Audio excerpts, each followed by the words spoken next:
Alors on pourrait se demander pourquoi avoir introduit cette nouvelle notion de potentiel si on avait déjà la notion de champ électrique. Parce qu'après tout, si on a une particule qui est plongée à l'intérieur d'un champ électrique, dans un orage, si je connais le champ tout point, eh bien je peux trouver la force de cette particule, je peux en déduire son accélération et peut-être calculer toute sa trajectoire.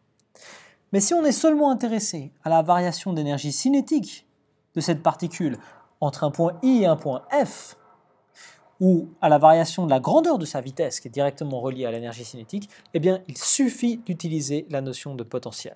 Prenons le cas d'un électron qui serait arraché du sol de la Terre et qui serait accéléré en direction du nuage, donc d'un point I à un point F. En absence de force non conservative, l'énergie mécanique de cet électron serait conservée, donc égale au point I et au point F. Maintenant, si moi je connais la différence de potentiel entre ces deux points, je peux regrouper les termes d'énergie cinétique et termes d'énergie potentielle. Et on remarque aussi que l'énergie potentielle, on sait l'écrire, ça c'est Q fois le potentiel au point I. Donc si je regroupe les termes, je passe l'énergie cinétique de ce côté-là, j'ai KF moins KI. Et dans le membre de gauche, j'ai UI moins UF. Et ça, je peux le réécrire comme la variation d'énergie cinétique lorsque je passe du point I au point F. Et ici, on a la variation de potentiel, mais il faut que je tourne, bien sûr, on veut VF moins VI. Donc, je vais mettre moins Q fois la variation de potentiel lorsque je passe du point I au point F. Autrement dit, la variation d'énergie cinétique de cet électron entre le point I et le point F est uniquement dictée par la variation de potentiel. A noter que bien sûr, cette variation de potentiel ici, elle peut être positive ou négative suivant la charge. Alors maintenant, on indique souvent cette différence de potentiel par une flèche qui part du potentiel le plus élevé au potentiel le plus bas, comme ceci. On donne souvent ça dans un problème. Une différence de potentiel entre le nuage et la Terre, delta V, et si on la dessine dans ce sens-là, donc toujours du potentiel le plus élevé au potentiel le plus bas, ça a l'avantage bien sûr que cette flèche est dans le même sens que les lignes de champ. Ce qui veut dire aussi que ce delta V est toujours positif, celui qu'on donne est toujours positif. Ça c'est exactement ce qui est indiqué sur n'importe quelle source de tension. La différence de potentiel ici, qu'on donne ici en volts, est toujours une valeur absolue.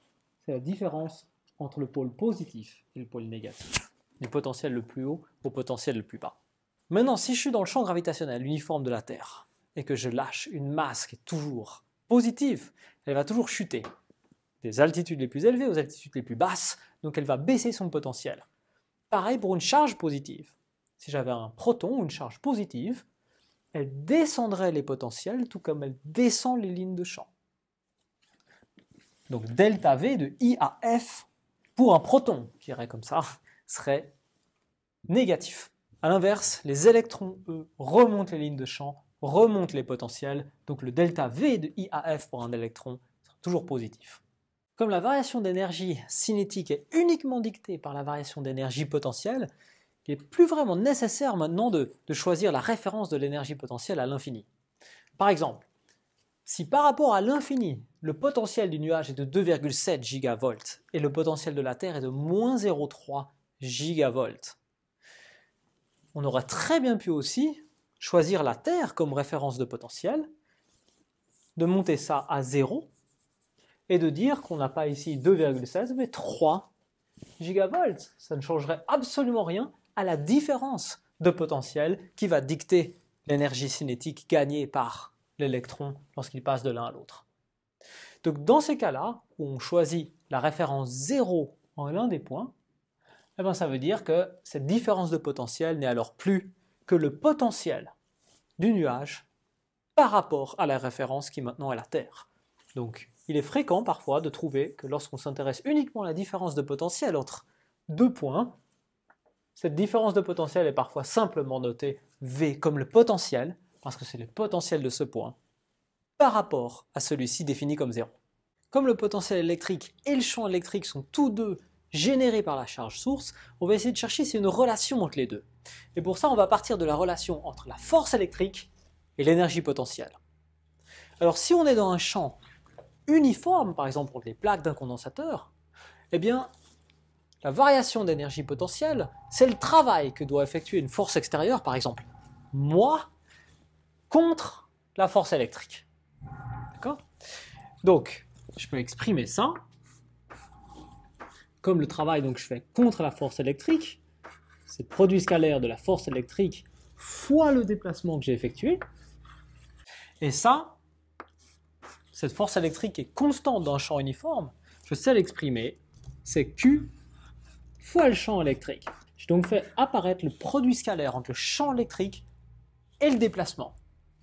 Et la variation d'énergie potentielle, je sais l'exprimer aussi, ça c'est rien d'autre que Q fois la variation de potentiel, la différence de potentiel, le long de ce déplacement, d'ici jusqu'à ici. Mais maintenant on voit qu'on a Q apparaît des deux côtés, donc on peut s'en affranchir, et on a une relation, à savoir que la variation de potentiel, c'est le produit scalaire avec un signe moins du champ électrique et du vecteur déplacement, ce que parfois on exprime comme le travail effectué contre le champ électrique. Ce qui est bien sûr une analogie avec le travail qu'on effectue contre la force électrique pour faire varier l'énergie potentielle. On effectue un travail contre le champ électrique pour faire varier le potentiel. En valeur absolue, on aura donc toujours, quel que soit le signe donc, que la variation de potentiel en valeur absolue, ce sera toujours le produit de l'intensité du champ fois le déplacement si le vecteur champ électrique et le déplacement, comme ici, sont parallèles. Bien sûr, à ce moment-là, le cosinus de l'angle entre les deux, c'est 1. Donc ça, c'est si on est dans ce cas-là. D'accord? Donc E parallèle à D. Je dis juste ça comme ça. Cette relation alors nous conduit à une unité plus parlante pour le champ électrique, parce qu'on voit que j'ai ici des volts, des mètres. Donc le champ électrique peut s'exprimer en volts par mètre. Et ça, c'est plus parlant parce que ça veut dire que l'intensité du champ électrique, c'est la variation de potentiel par unité de distance. Autrement dit, plus le potentiel varie vite dans l'espace, plus le champ électrique est intense. Donc on utilisera fréquemment les unités de volts par mètre pour l'intensité du champ électrique. Maintenant, si le champ n'est pas uniforme, par exemple au voisinage d'une charge source sphérique, on ne peut pas utiliser cette relation-là, mais il va falloir l'utiliser sous forme différentielle. Pour ça, j'introduis un axe R dirigé, ça aurait pu être un axe X, un axe Y, mais vu qu'on aura souvent des symétries sphériques, j'introduis un axe R, et je sais que la composante R de la force électrique, je donne juste FR, en ce point, au point P, qu'on peut dire au point R, va provoquer une diminution de l'énergie potentielle, donc une variation de l'énergie potentielle avec la distance. Ça, c'est Q fois le champ électrique en R. Et U, c'est bien sûr le produit de la charge petit q plongée dans le potentiel. Q fois le potentiel. Maintenant, Q, c'est une constante qui ne dépend pas de R, donc je peux la sortir de cette dérivée, et je vais avoir moins Q fois la dérivée du potentiel en R. Et encore une fois, Q apparaît des deux côtés et on peut simplifier par la charge d'essai. Autrement dit, le champ électrique, c'est la dérivée par rapport à R du potentiel avec un signe moins. Donc on voit que les relations qu'on a entre champ électrique et potentiel sont formellement équivalentes aux relations qu'on avait entre force et énergie potentielle. Même chose dans le champ uniforme. Tout simplement parce que pour passer de l'un à l'autre, on a juste divisé par Q. Autrement dit, si les forces dérivent d'une énergie potentielle, les champs associés aux forces conservatives dérivent d'un potentiel. Alors tout comme il existe sur des cartes de montagne des courbes de niveau qui indiquent en gravité des altitudes constants, ce qui serait l'équivalent de potentiel gravitationnel constant, eh bien on a dans l'espace des surfaces de potentiel électrique constant. Alors, vu que le potentiel c'est une fonction de R pour une charge source sphérique, qui est naturelle, imaginez que les équipotentiels, ces surfaces, si je les représente dans un plan, ce seraient donc des cercles concentriques autour du Van der Graaf, comme ceci. Alors on se rend compte d'une particularité géométrique, c'est qu'on voit que de la manière dont je les ai dessinés, ces équipotentiels, ces surfaces paraissent toujours perpendiculaires aux lignes de champ. Eh bien, ce n'est pas un hasard.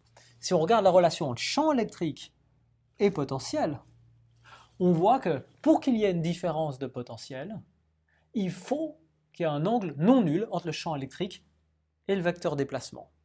Imaginez maintenant que vous ayez une charge dans votre poche et que vous puissiez vous déplacer le long d'une équipotentielle. Pour n'importe quel petit déplacement d que vous feriez, si vous vous déplacez le long d'une équipotentielle, par définition, delta V est égal à 0. Donc, le champ électrique doit être perpendiculaire à votre déplacement. Ce sera toujours vrai pour des équipotentiels. D'autre part, on a aussi vu que l'intensité du champ électrique était liée à la variation du potentiel dans l'espace. Donc, plus le potentiel varie vite, plus le champ électrique est intense. On sait que le champ électrique est plus intense proche du dôme, donc on va tendance, lorsqu'on représente ces surfaces de niveau, à les représenter plus rapprochées, proches de la source.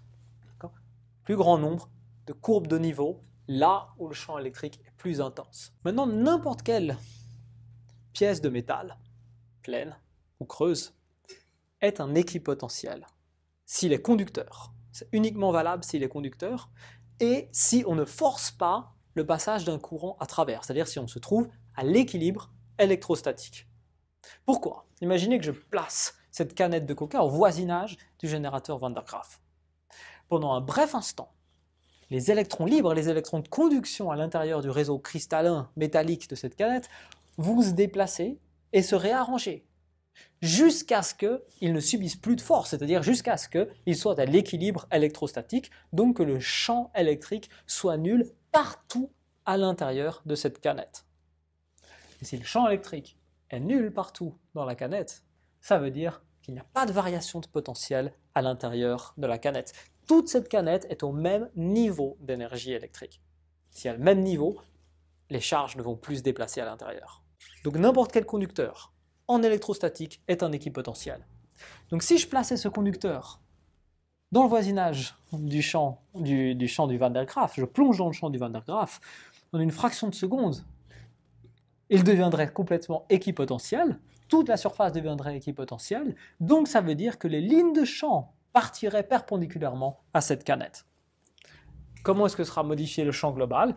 Je peux essayer de dessiner les lignes de champ, elles partiront perpendiculaires à la surface du générateur et elles termineront aussi perpendiculaires à la canette de coca.